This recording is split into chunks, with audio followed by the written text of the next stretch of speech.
بسم الله الرحمن الرحيم الحمد لله الذي أنزل على عبده الكتاب ولم يجعل له عوجا قيما لينذر بأسا شديدا من لدنه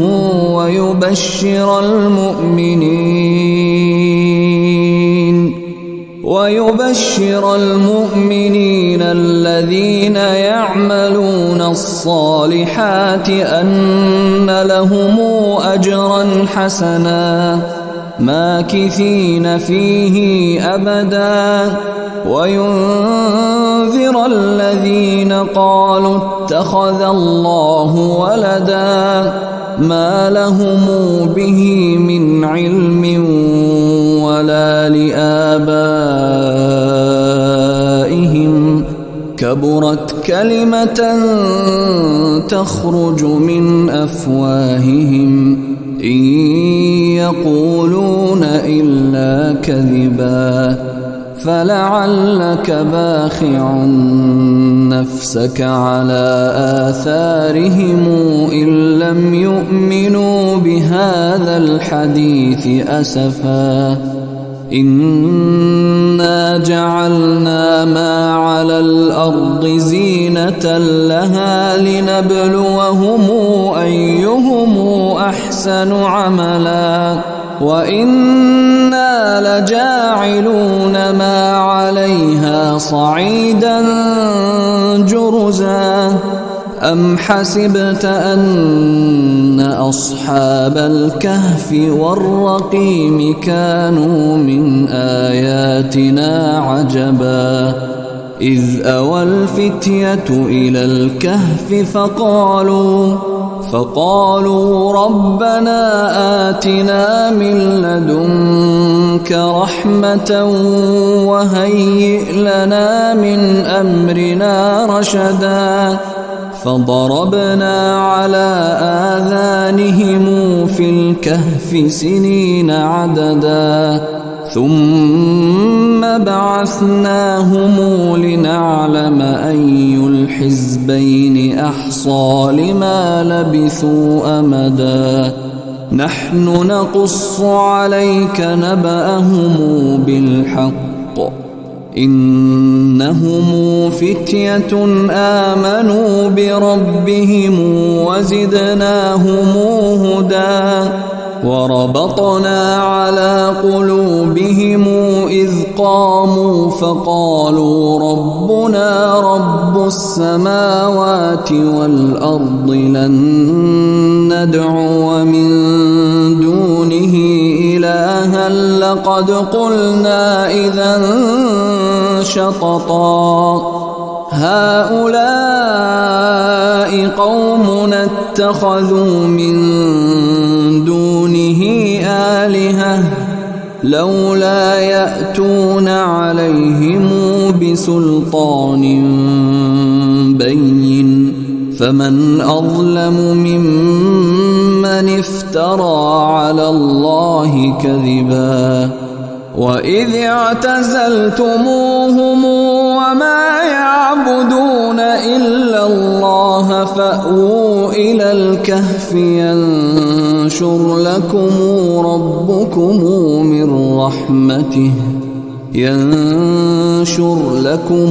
ربكم من رحمته ويهيئ لكم من أمركم مرفقا وترى الشمس إذا طلعت تزاور عن كهفهم ذات اليمين وإذا غربت تقرضهم ذات الشمال وهم في فجوة منه ذلك من آيات الله من يهد الله فهو المهتد ومن يضلل فلن تجد له وليا مرشدا وتحسبهم أيقاظا وهم رقود ونقلبهم ذات اليمين وذات الشمال وكلبهم باسط ذراعيه بالوصيد لو اطلعت عليهم لوليت منهم فرارا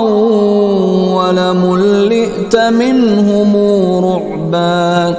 وكذلك بعثناهم ليتساءلوا بينهم قال قائل منهم كم لبثتم قالوا لبثنا يوما أو بعض يوم قالوا ربكم أعلم بما لبثتم فبعثوا أحدكم بورقكم هذه إلى المدينة فلينظر أيها أزكى طعاما فليأتكم برزق منه وليتلطف ولا يشعرن بكم أحدا إنهم إن يظهروا عليكم يرجموكم أو يعيدوكم في ملتهم ولن تفلحوا إذا أبدا وكذلك أعثرنا عليهم ليعلموا أن وعد الله حق وأن الساعة لا ريب فيها إذ يتنازعون بينهم أمرهم فقالوا ابنوا عليهم بنيانا ربهم أعلم بهم قال الذين غلبوا على أمرهم لنتخذن عليهم مسجدا سيقولون ثلاثة رابعهم كلبهم ويقولون خمسة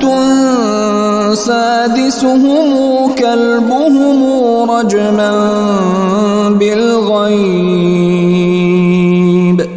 ويقولون سبعة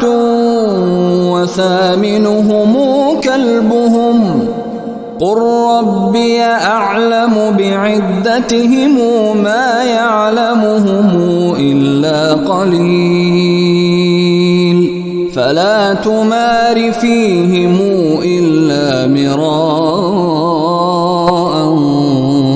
ظاهرا ولا تستفت فيهم منهم أحدا ولا تقولن لشيء إني فاعل ذلك غدا إلا أن يشاء الله واذكر ربك إذا نسيت وقل عسى أن يهديني ربي لأقرب من هذا رشدا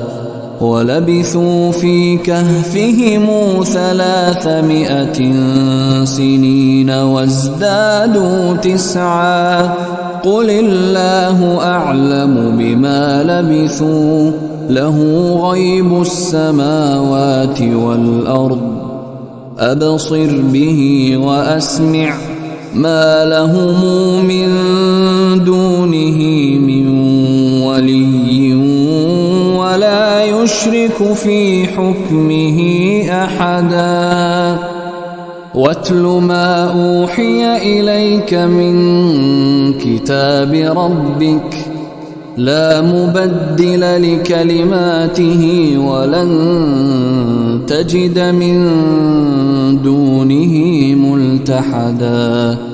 واصبر نفسك مع الذين يدعون ربهم بالغداة والعشي يريدون وجهه ولا تعد عيناك عنهم تريد زينة الحياة الدنيا ولا تطع من أغفلنا قلبه عن ذكرنا واتبع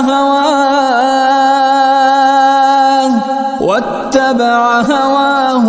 وكان أمره فرطا وقل الحق من ربكم فمن شاء فليؤمن ومن شاء فليكفر إنا أعتدنا للظالمين نارا أحاط بهم سرادقها وإن يستغيثوا يغاثوا بماء كالمهل يشوي الوجوه بئس الشراب وساءت مرتفقا إن الذين آمنوا وعملوا الصالحات إنا لا نضيع أجر من أحسن عملا أولئك لهم جنات عدن تجري من تحتهم الأنهار يحلون فيها من أساور من ذهب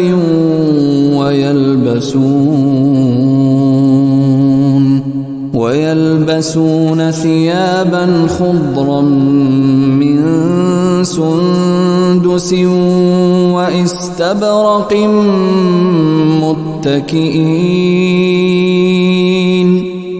متكئين فيها على الأرائك نعم الثواب وحسنت مرتفقا واضرب لهم مثلا الرجلين جعلنا لأحدهما جنتين من أعناب وحففناهما بنخل وجعلنا بينهما زرعا كلتا الجنتين آتت أكلها ولم تظلم منه شيئا وفجرنا خلالهما نهرا وكان له ثمر فقال لصاحبه وهو يحاوره أنا أكثر منك مالا وأعز نفرا ودخل جنته وهو ظالم لنفسه قال ما أظن أن تبيد هذه أبدا وما أظن الساعة قائمة ولئن رددت إلى ربي لأجدن خيرا منهما منقلبا قال له صاحبه وهو يحاوره أكفرت بالذي خلقك من تراب ثم من نطفة ثم سواك رجلا لكن هو الله ربي ولا أشرك بربي أحدا ولولا إذ دخلت جنتك قلت ما شاء الله لا قوة إلا بالله إن ترني أنا أقل منك مالا وولدا فعسى ربي أن يؤتيني خيرا من جنتك ويرسل عليها حسبانا من السماء فتصبح صعيدا زلقا أو يصبح ماؤها غورا فلن تستطيع له طلبا وأحيط بثمره فأصبح يقلب كفيه على ما أنفق فيها وهي خاوية على عروشها ويقول يا ليتني لم أشرك بربي أحدا ولم تكن له فئة ينصرونه من دون الله وما كان منتصرا هنالك الولاية لله الحق هو خير ثوابا وخير عقبا واضرب لهم مثل الحياة الدنيا كماء أنزلناه من السماء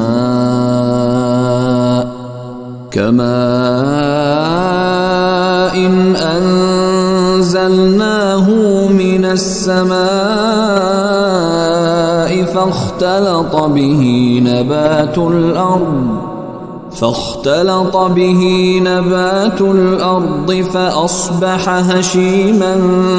تذروه الرياح وكان الله على كل شيء مقتدرا المال والبنون زينة الحياة الدنيا والباقيات الصالحات خير عند ربك ثوابا وخير أملا ويوم تسير الجبال وترى الأرض بارزة وحشرناهم فلم نغادر منهم أحدا وعرضوا على ربك صفا لقد جئتمونا كما خلقناكم أول مرة بل زعمتم أن لن نجعل لكم موعدا ووضع الكتاب فترى المجرمين مشفقين مما فيه ويقولون يا ويلتنا ما لهذا الكتاب لا يغادر صغيرة ولا كبيرة إلا أحصاها ووجدوا ما عملوا حاضرا ولا يظلم ربك أحدا وإذ قلنا للملائكة اسجدوا لآدم فسجدوا إلا إبليس كان من الجن ففسق عن أمر ربه أفتتخذونه وذريته أولياء من دوني وهم لكم عدو بئس للظالمين بدلا ما أشهدتهم خلق السماوات والأرض ولا خلق أنفسهم وما كنت متخذ المضلين عضدا ويوم يقول نادوا شركائي الذين زعمتم فدعوهم فلم يستجيبوا لهم وجعلنا بينهم موبقا ورأى المجرمون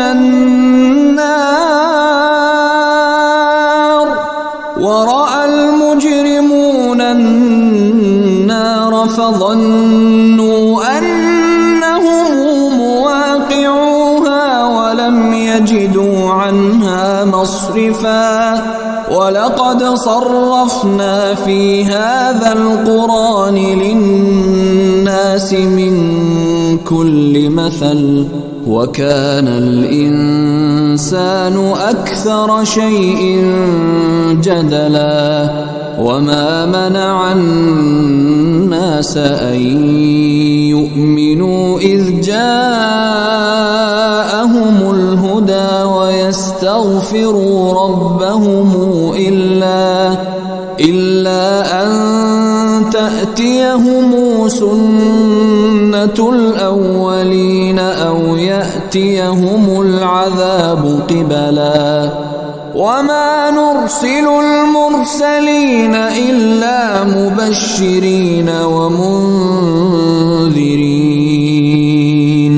ويجادل الذين كفروا بالباطل ليدحضوا به الحق واتخذوا آياتي وما أنذروا هزؤا ومن أظلم ممن ذكر بآيات ربه فأعرض عنها ونسي ما قدمت يداه إنا جعلنا على قلوبهم أكنة أن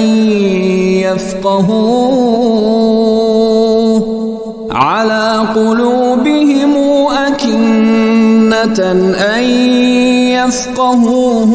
وفي آذانهم وقرا وإن تدعهم إلى الهدى فلن يهتدوا إذا أبدا وربك الغفور ذو الرحمة لو يؤاخذهم بما كسبوا لعجل لهم العذاب بل لهم موعد لن يجدوا من دونه موئلا وتلك القرى أهلكناهم لما ظلموا وجعلنا لمهلكهم موعدا وإذ قال موسى لفتاه لا أبرح حتى أبلغ مجمع البحرين أو أمضي حقبا فلما بلغا مجمع بينهما نسيا حوتهما فاتخذ سبيله في البحر سربا فلما جاوزا قال لفتاه آتنا غداءنا لقد لقينا من سفرنا هذا نصبا قال أرأيت إذ أوينا إلى الصخرة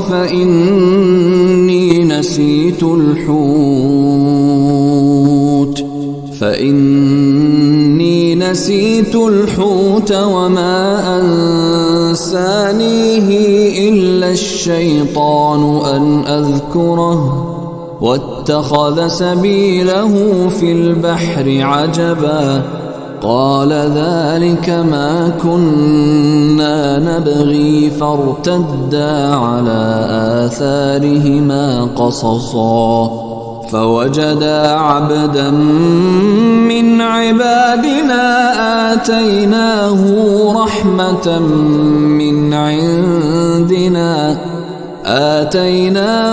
رحمة من عندنا وعلمناه من لدنا علما. قال له موسى هل أتبعك على أن تعلمني مما علمت رشدا؟ قال إنك لن تستطيع معي صبرا وكيف تصبر على ما لم تحط به خبرا؟ قال ستجدني إن شاء الله صابرا ولا أعصي لك أمرا. قال فإن اتبعتني فلا تسألني عن شيء حتى أحدث لك منه ذكرا. فانطلقا حتى إذا ركبا في السفينة خرقها قال أخرقتها لتغرق أهلها لقد جئت شيئا إمرا. قال ألم أقل إنك لن تستطيع معي صبرا؟ قال لا تؤاخذني بما نسيت ولا ترهقني من أمري عسرا. فانطلقا حتى إذا لقيا غلاما فقتله. قال أقتلت نفسا زاكية بغير نفس لقد جئت شيئا نكرا. قال ألم أقل لك إنك لن تستطيع معي صبرا؟ قال إن سألتك عن شيء بعدها فلا تصاحبني قد بلغت من لدني عذرا. فانطلقا حتى إذا أتيا أهل قرية استطعما أهلها فأبوا أن يضيفوهما فوجدا فيها جدارا يريد أن ينقض فأقامه. قال لو شئت لاتخذت عليه أجرا. قال هذا فراق بيني وبينك سأنبئك بتأويل ما لم تستطع عليه صبرا. أما السفينة فكانت لمساكين يعملون في البحر فأردت أن أعيبها وكان وراءهم ملك يأخذ كل سفينة غصبا. وأما الغلام فكان أبواه مؤمنين فخشينا أن يرهقهما طغيانا وكفرا فأردنا أن يبدلهما ربهما خيرا منه زكاة وأقرب رحما. وأما الجدار فكان لغلامين يتيمين في المدينة وكان تحته كنز لهما وكان أبوهما صالحا فأراد ربك أن يبلغا أشدهما ويستخرجا كنزهما رحمة من ربك وما فعلته عن أمري ذلك تأويل ما لم تسطع عليه صبرا ويسألونك عن ذي القرنين قل سأتلو عليكم منه ذكرا إنا مكنا له في الأرض وآتيناه من كل شيء سببا فاتبع سببا حتى إذا بلغ مغرب الشمس وجدها تغرب في عين حمئة ووجد عندها قوما قلنا يا ذا القرنين إما أن تعذب وإما أن تتخذ فيهم حسنا قال أما من ظلم فسوف نعذبه ثم يرد إلى ربه فيعذبه عذابا نكرا وأما من آمن وعمل صالحا فله جزاء الحسنى وسنقول له من أمرنا يسرا ثم اتبع سببا حتى إذا بلغ مطلع الشمس وجدها تطلع على قوم لم نجعل لهم من دونها سترا كذلك وقد أحطنا بما لديه خبرا ثم اتبع سببا حتى إذا بلغ بين السدين وجد من دونهما قوما لا يكادون يفقهون قولا قالوا يا ذا القرنين إن ياجوج وماجوج مفسدون في الأرض فهل نجعل لك خرجا على أن تجعل بيننا وبينهم سدا قال ما مكنني فيه ربي خير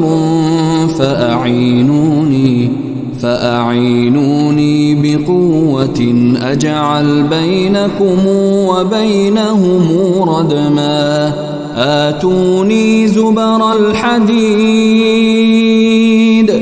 حتى إذا ساوى بين الصدفين قال انفخوا حتى إذا جعله نارا قال آتوني أفرغ عليه قطرا فما استطاعوا أن يظهروه وما استطاعوا له نقبا قال هذا رحمة من ربي فإذا جاء وعد ربي جعله دكا وكان وعد ربي حقا وتركنا بعضهم يومئذ يموج في بعض ونفخ في الصور فجمعناهم جمعا وعرضنا جهنم يومئذ للكافرين عرضا الذين كانت أعينهم في غطاء عن ذكري وكانوا لا يستطيعون سمعا أفحسب الذين كفروا أن يتخذوا عبادي من دوني أولياء إنا أعتدنا جهنم للكافرين نزلا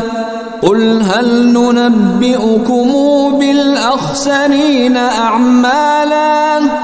الذين ضل سعيهم في الحياة الدنيا وهم يحسبون يحسبون أنهم يحسنون صنعا أولئك الذين كفروا بآيات ربهم ولقائه فحبطت أعمالهم فلا نقيم لهم يوم القيامة وزنا ذلك جزاؤهم جهنم بما كفروا واتخذوا آياتي ورسلي هزؤا إن الذين آمنوا وعملوا الصالحات كانت لهم جنات الفردوس نزلا خالدين فيها لا يبغون عنها حولا قل لو كان البحر مدادا لكلمات ربي لنفد البحر قبل أن تنفد كلمات ربي ولو جئنا بمثله مددا قل إنما أنا بشر مثلكم يوحى إلي أنما إلهكم إله واحد فمن كان يرجو لقاء ربه فليعمل عملا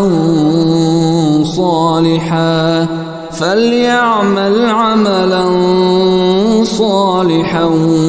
ولا يشرك بعبادة ربه أحدا.